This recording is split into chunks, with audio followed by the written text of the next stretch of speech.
So this will initially sound a little bit maybe like whining or a sob story, but I mentioned in maybe my first video or two that I might share a little bit of the pain of my church hurt and my wounds from being in ministry. And I'm going to be vague to protect particular churches, but I'm going to go there because I think it's worth addressing, and here's why. I work currently in the world of hospice, and what I am finding is I am encountering a lot of people with church wounds and with church hurts, and even more notably, the feeling of abandonment. And so I want to address what happened to me. In many of my stories in the churches that I've served at, and paint the picture of the dynamics for being in church, being in ministry, but also the way I feel wounded today in the political world that we're in, and then take it full circle to what I do in hospice and the people I encounter. So there's the flow chart. So let's start with early ministry. I was, and this I'll share with full detail. My first tastes of ministry, I was so hungry to grow, passionate about my faith. I would be what some people would call a contagious Christian. As people would affirm my faith, they were also excited about how passionate I was. I'd be memorizing scripture, serving everywhere possible. I was growing like a weed, sharing my faith, doing all the things that you might expect, and loved it.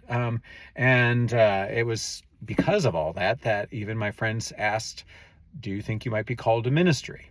And I made God made that clear that I was. And so I had 3 internships at the most incredible church I've ever encountered, or may ever encounter. I look at those years as if I was working with the equivalent of the dream team basketball team. I mean, these were my superheroes. These were all-star, passionate for Christ, incredible, grace-filled men and women of God that challenged and sharpened and shaped my faith and invested in me and poured their hearts out into me. And then in 1998, yes, that's almost 30 years ago, I went to seminary. And I left Omaha and I left that church to go to seminary and started my first opportunities for service. Now, strategically, I'm going to mix up the order of my ministry wounds and churches so that if somebody knows me personally, they don't know necessarily the order of every place I served. So I'm going to bounce some of the stories and wounds. Most of the wounds were involved, had a common denominator of gossip. Now, in one particular church, I was in ministry with, almost every place I led, I was doing some sort of student ministry and often worship ministry. And this particular gossip didn't come at me. It came after the senior pastor.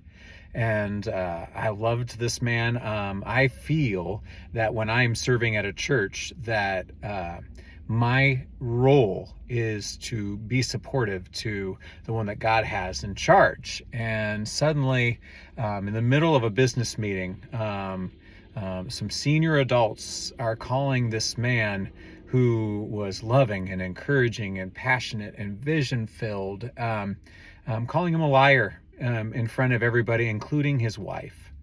And it was so damaging. And then I was walking through the halls and saw two other church ladies murmuring and gossiping about the pastor in the library. And I confronted them, and their feathers were ruffled. But I just essentially calling out, there's no place for gossip and gossip about God's man for our church. But it broke my heart. And it was at that point that I started putting fleece out there to find a different church. But that's not the only time that gossip would affect me.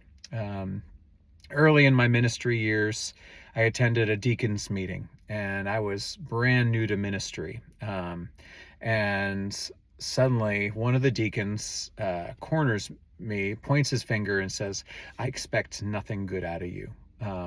He mentions all these past ministers and how in his mind they had failed him and failed the church and expected the same out of me. And that was early years of ministry when I was, as they might say, wet behind the ears, which I hate that phrase. Don't let anyone look down on you because you are young. Set the example. And it broke my heart. It broke my heart, not just that he came at me with no founded information, but it broke my heart for him. And so what God did in that moment was he encouraged me to pray for him. Years and years later, I went back to that same church town and connected with some of my church friends from there. And they mentioned that God radically got a hold of his heart and changed his heart and transformed him. And now, instead of being very legalistic and judgmental, he was full of grace. And so there's one helpful piece is when God throws difficult people at you, to pray for them. It's not always easy, and it doesn't, often there's pain and it hurts, and that hurt, that instance. There was also an instance where I was a worship leader and did some student ministry, and I get called to the pastor's office, and suddenly, it was one fateful day in October, he's telling me that list after list after list, everything about my ministry was subpar, was so-so, was awful. And I was left from that particular meeting feeling like, why should I be in ministry? What good do I have any to offer? I'm a failure. There's nothing redeeming or good about me or my ministry. I felt awful. I felt like the puppy with the tail between my legs. He dump trucked me, and this was a dear, dear friend. Probably at the time I might have called him one of my best friends, and it felt like such a betrayal. It hurt so bad. Once again, I put fleece out until God would call me to a different church. Another time yet, I'm called to a church with multiple staff. And in the interview, the pastor warns, well, I need you to tell you that I am not necessarily gifted in the area of compassion. Maybe that should have been my clue. But everything I was getting through the interviews sounded good, sounded right. It felt like where God was leading me. And please hear me.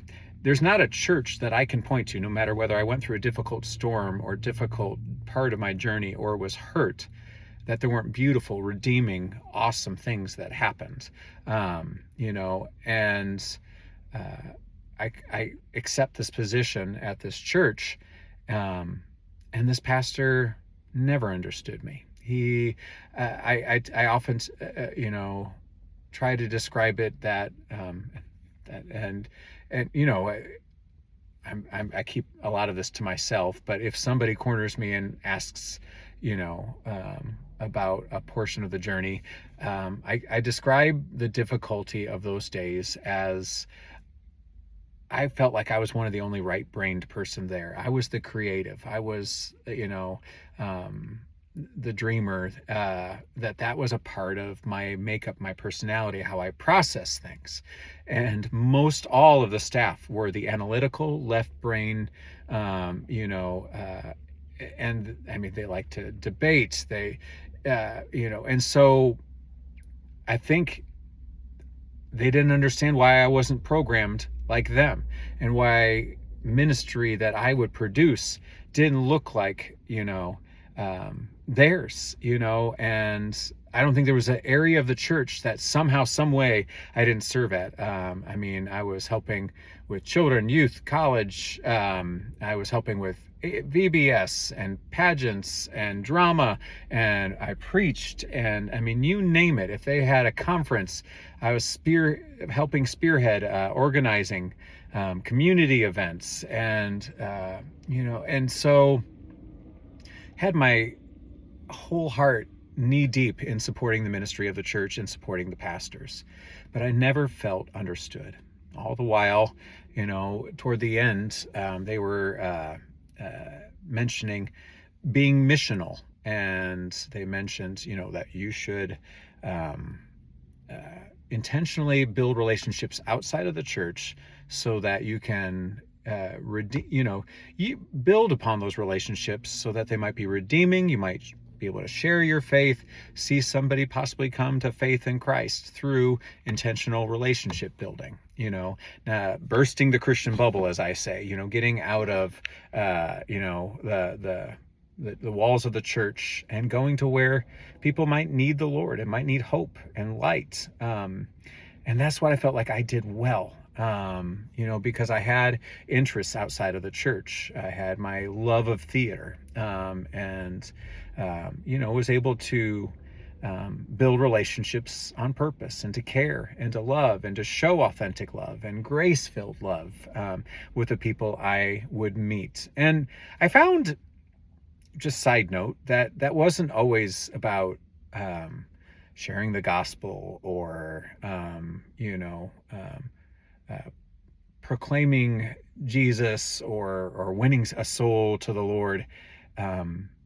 A lot of times the needs I would encounter outside of the church walls were young men with no father figure that needed a big brother, that needed a mentor, that needed someone to look up to or to listen, to be someone they could turn to for advice or just a hug, to care.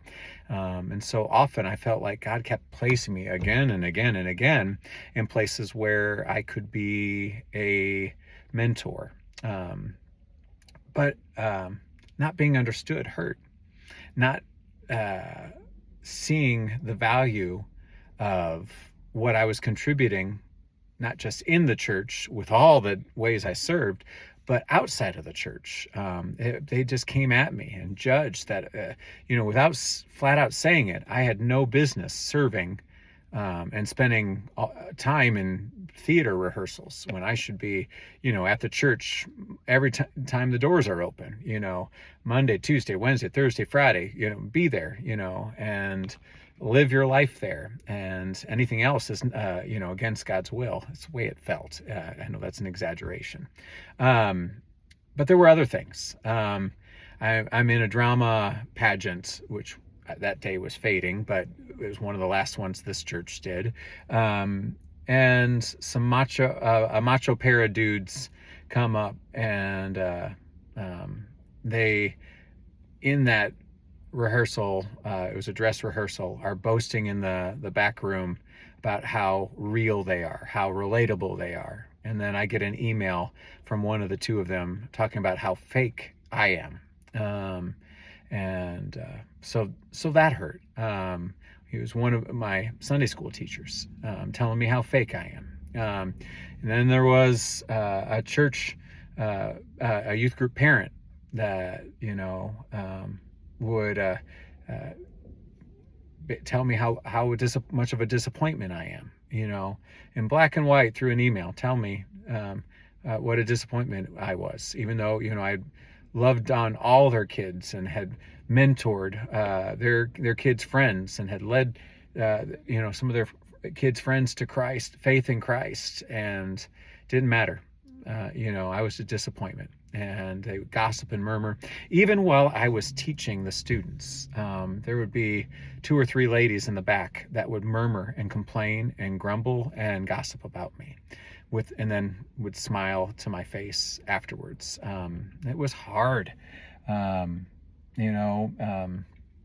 so a lot of baggage, a lot of hurts, and so my heart's philosophy in those years in serving at churches was never to burn a bridge, never to turn all the tables over and say, "You hurt me, I'm gone. See ya, peace out." One, I wanted to make sure my family was taken care of and that I had a new place to land. But two, I wanted to support the senior pastor till God opened a door for me to go to a new place of ministry. And so there's portions of my story. Then, I started a new chapter where I would start serving in ministries outside of formal pastoral positions. Example, I served at a place where they had counseling available and ministers available for counseling for those that were struggling with drug addiction. And of course, that sounded so awesome till I get hired, and while I'm interviewing, they lose their Blue Cross Blue Shield coverage of the program, and it was almost virtually impossible to gain clients because of how much it would cost. And so first post-church ministry opportunity was something I couldn't support my family on. So I'm for a while there working full-time, moving freight, like plywood and steel across the country as a broker for trucks. That was my job, and I kept in ministry by volunteering and serving. And then the new chapter, the age, where I was starting to be told, that I was not going to be used as much because of my age. I'd be put on the shelf, and they would primarily want those who played instruments and were in the 20-somethings to be the worship leaders. And I'm like, I am not on my death's door. God's not done with me yet. I still have a lot to give. And I loved my ministry years there, and served in children and youth and worship ministries for about 7 years or so. Previous church, 10 years, and so, there was longevity involved.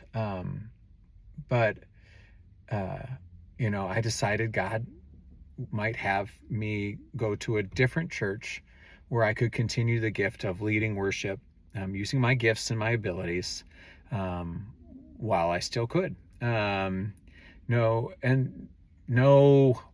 ill will towards this church. I loved every bit of their ministry. I still do. But when I left, and this is going to tie us a little full circle, after serving for 7 years, staying in the same city, no one wrote, no one emailed, no one texted. I felt abandoned. Served in all these years of student ministry there as a volunteer, and never anyone reach out. The busiest person in the church, the senior pastor, reached out and even went to one of my plays. I was awestruck at that gift. That was something I treasure. But all these other ministers that I had served under, silence. Youth leaders that I served with, other volunteers, built good friendships with, nothing. Other ministers from that church, nothing. I felt very abandoned. The church I served at for 10 years, I would watch them, and they would ignore any joy of my life. There was a time that I accomplished the goal of running a marathon in all 50 states and singing the national anthem in all 50 states, a unique goal that I had worked towards. And obviously I was knocking out marathons and making accomplishments, silence. But if one of my church members from my former church would post a new family photo, well, there they'd be on social media, and all the church members would be quickly praising, "Oh, you guys look so cute, it's a beautiful photo of your family." And so they'd come out of the woodwork to support one another. But if you served for 10 years, 7 years, no matter what the length was, you were a distant memory. You didn't matter anymore. Now, I know I risk sounding like the parent that says about their kids, they never write, they never call. But it hurts, and it feels like abandonment, and it feels like what I gave doesn't matter. And so that wound is there all the time. I lost my grandmother. I had fought in unemployment for a little while. My wife's health has been up and down. There's difficult journeys that I've been through, and sometimes it's been my kids' health, that these people that I served along would be silent, and sometimes it even hurts that if I say something super spiritual, that I might get a response from some of them. But if I just talk about my life in general, they didn't care about it. Now, one of the foundations that's important to me is Romans, I think it's 12:15, which says, rejoice with those who rejoice and to weep with those who weep. So if I'm, sharing joys in my life, be joyful with me. If I am hurt and hurting, care about it. Now, I'm human too, and I'm going to miss things that are going around me from various folks. But I try any chance I get to sincerely care, to sincerely encourage, to sincerely pray, to love when the opportunity is right there before me. And it just hurts that these wounds just don't seem to go away. And so I deal with abandonment a lot. And each year that goes by since leaving these churches, sometimes the harder it is. Taking it full circle to today. I served in, I think,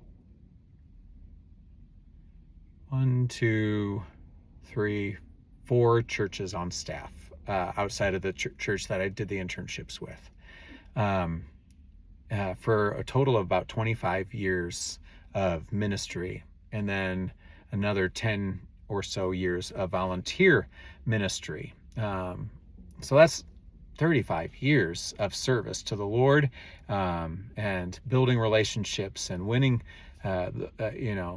people to faith in Christ, and beauty and awesome. I've built wonderful, wonderful relationships, and I still look back at so many people that I would call my spiritual heroes. They were my friends. I prayed with them, spent meaningful time with them. And what hurts now is we're in this horrible time with Donald Trump. We're in this time where people are choosing this monster that is Donald Trump because they think he's pro-life. They think he is this God's anointed man that is plowing his way to make our America one nation under God, and he's gonna, move heaven and earth to make a great revival happen in our nation. And of course, who wouldn't want that? That's a believer. But what hurts is they don't care the package that it comes in. They don't care what it looks like. They don't care about his baggage. They don't care about his criminality, so long as they get what they want. And that's what breaks my heart, is the silence, the buying into the lies, the echoing the lies, the rooting for evil things. Example, the racist arguments about DEI would be an example. I had friends that were cheering for ICE rather than cheering against the senseless murders of, Alex and Renee. And when there are so many horrific things that would disqualify Trump again and again and again, they either bury their heads in the sand, they're silent, or there's so much justification of his evils. And it builds every day with every new horrific thing that he does. I cannot get past the fact that he is guilty. He's an adjudicated rapist. That was said by a jury and a judge. The judge went on to say, the jury found him liable for sexual assault, and the judge said that he was an adjudicated rapist. And Trump would even on camera justify it, saying that E. Jean liked it. That was his justification. Donald Trump has said that it's okay to grab women by the genitalia and use your celebrity for that. In fact, in that same Billy Bush interview, he brags about putting a mint in and going after a married woman that had just arrived, and he's had multiplicity of affairs with porn stars, and 28 women that have accused him of sexual assault. And Ghislaine Maxwell is whisked away to a cushy prison after his lawyer and fixer meets with Ghislaine Maxwell to silence her, so they can silence the truth about anything that indicates Trump. There is a young woman that was 13 at the time that is saying that Donald Trump essentially raped her when she was 13 years to 15 years old, somewhere in that range. And there were 4 FBI interviews, and it's getting buried under the sand. I am not okay with the insurrection. I am not okay with the 5 cops that are dead because of it. Donald Trump saying, well, no one died on that day. That bothers me, because yes, they didn't die on that day. It's like saying the Titanic didn't sink the day it hit the iceberg. It didn't. It sank the next day. But it did sink, and that's bad. Abraham Lincoln, shot on the 14th, died on the 15th. But so Donald Trump knows what he's doing when he says no one died on that day. It's his spin. I think there's so many naive Christians that believe something to be fact just because Donald Trump says it's true. And he lies all the time, whether it's about the people eating their pets in Ohio, to saying that Renee Good ran over the ICE agent. These are blatant, fact-checkable lies. And it's crazy. It's the groceries. He's going to fix it on day one, or his lies about fixing the Ukrainian war, or you name it. He lies all the time. The Epstein files are a Democratic hoax. This new wave that anyone who disagrees with Donald Trump must be a domestic terrorist. I don't like the world that we're in. I don't like that people are bowing down to this golden idol rather than standing up against it.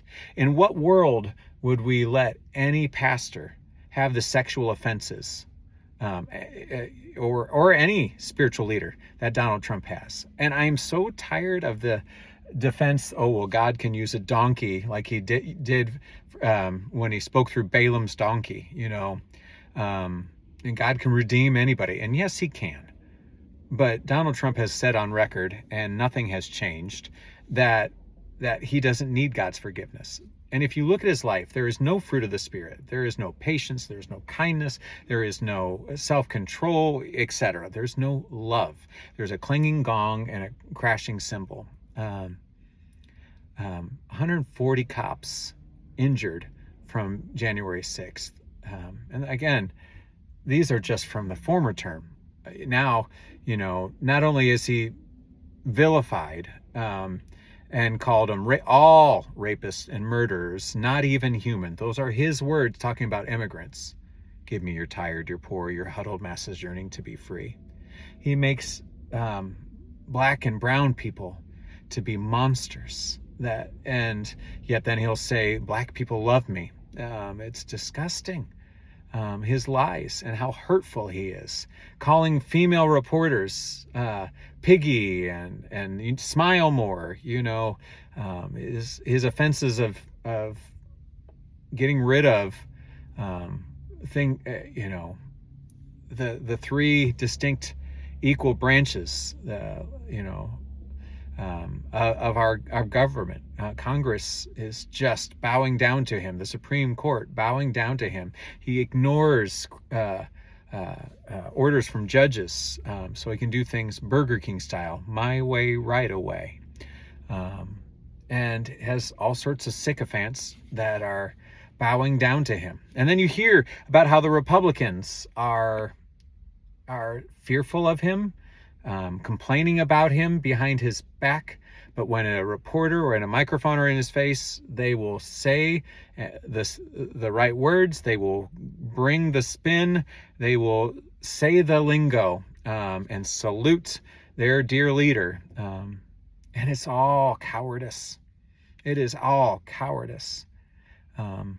It brings me to Baruch assault, and I'll probably do a separate video with this. But Charlie Chocolate in the Willy Wonka and the Chocolate Factory. Sorry, there's the character Baruch Assault who has the song "I Don't Care How, I Want It Now," and I think that is the selfish way that people are living. I don't care how it looks. This is what I want, and I want it now. I'm pro-life. My theology hasn't changed. My conservative heart hasn't changed. My theology hasn't changed. But Trump is not pro-life. He is not a Christian. He is not God's anointed. And it is cowardice that when conservatives had other choices, that they chose this man, this bully, this criminal. 34 counts. I did the right number this time. Previous video, I didn't say the right number. Sorry. I think I said 31.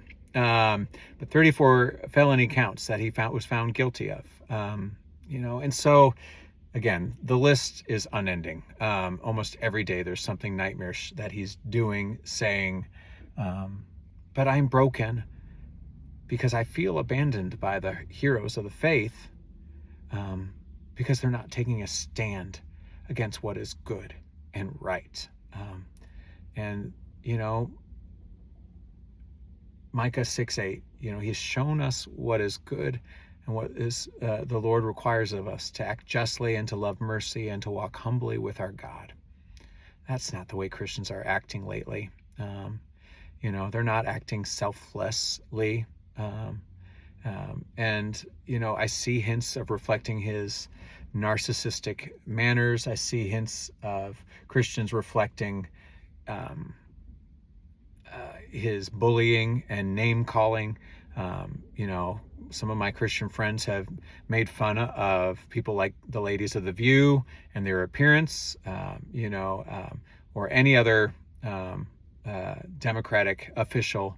You might make fun of their appearance or call them the nicknames, the negative name-calling nicknames that Donald Trump gave them.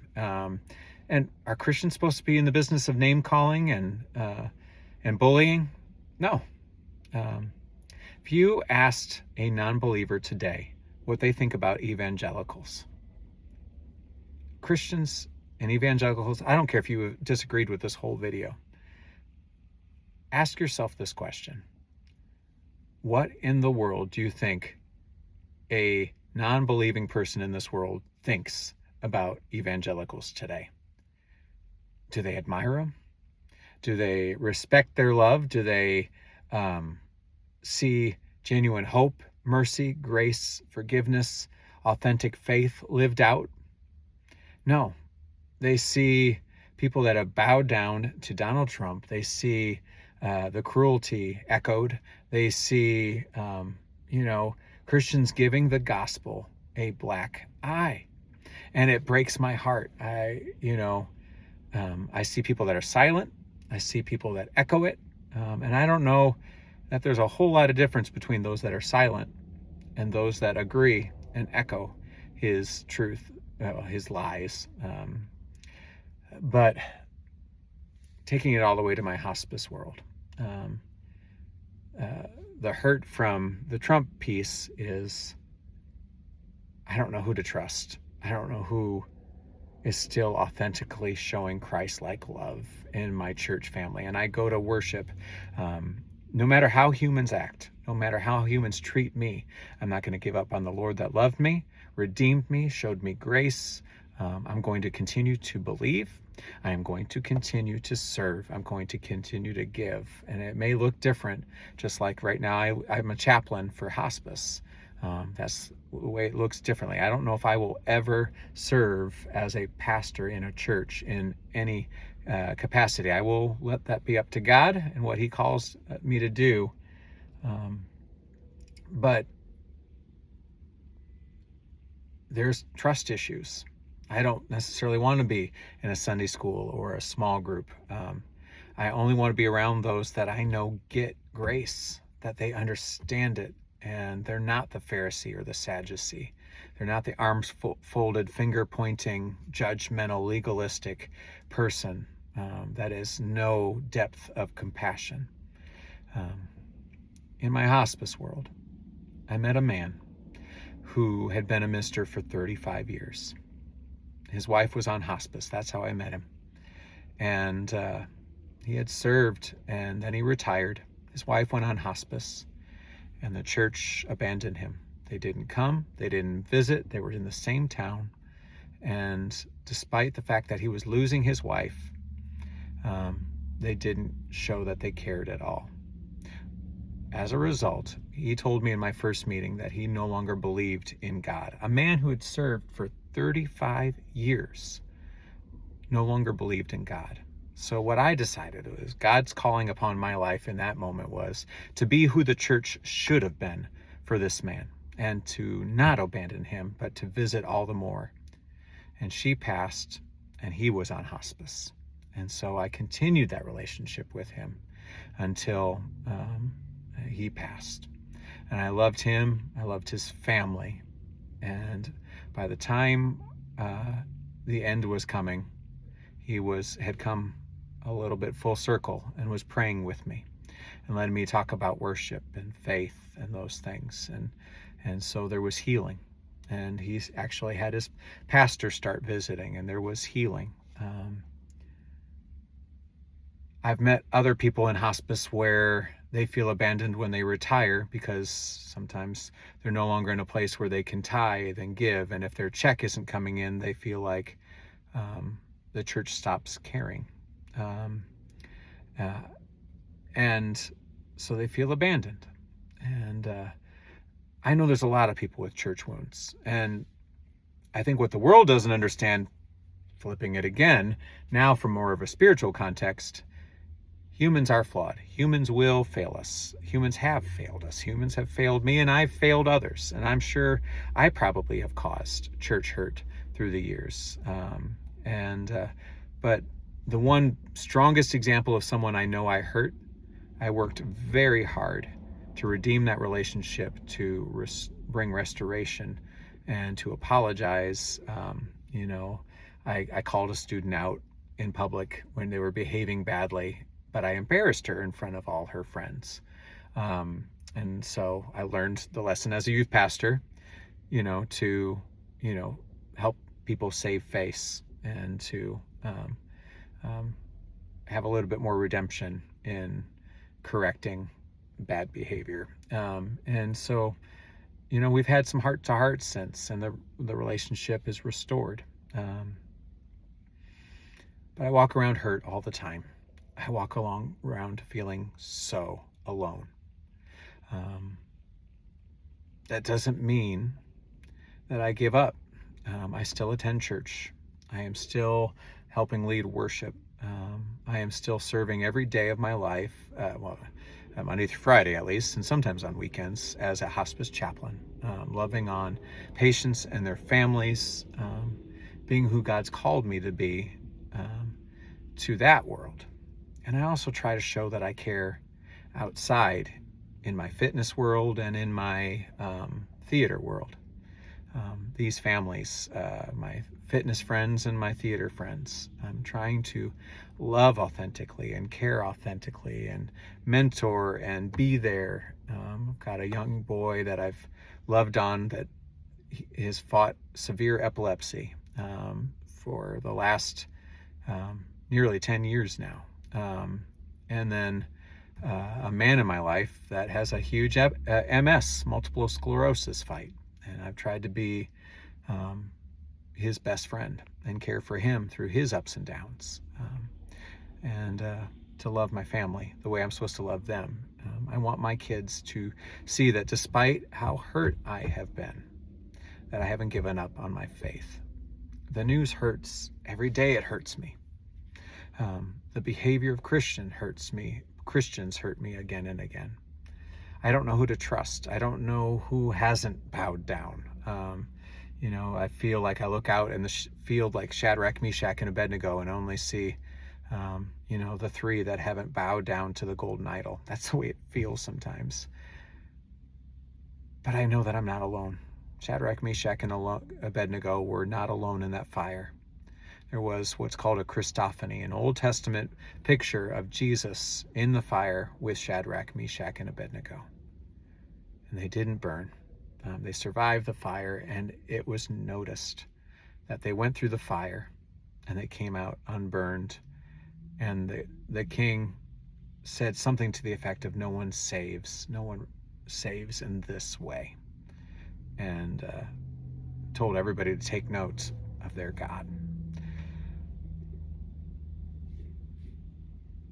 I've been given so much grace and love and mercy, so I have to filter all of my hurts through a God that's never given up on me. And I pray for a true revival. I pray for the church and Christians to be restored, and for common sense to be restored, and wisdom to be restored. And I pray for this heart to heal. So that's just a lot of ramblings and processing. But as you see my future videos, and maybe go back or watch any of my past videos, you'll see a little bit of the heart and of mine. My faith isn't gone. It's not. My heart and calling to service isn't gone. But I have to fight. I have to fight to press on and not lose heart. And I encourage you to do the same. Sending you love today. God bless you.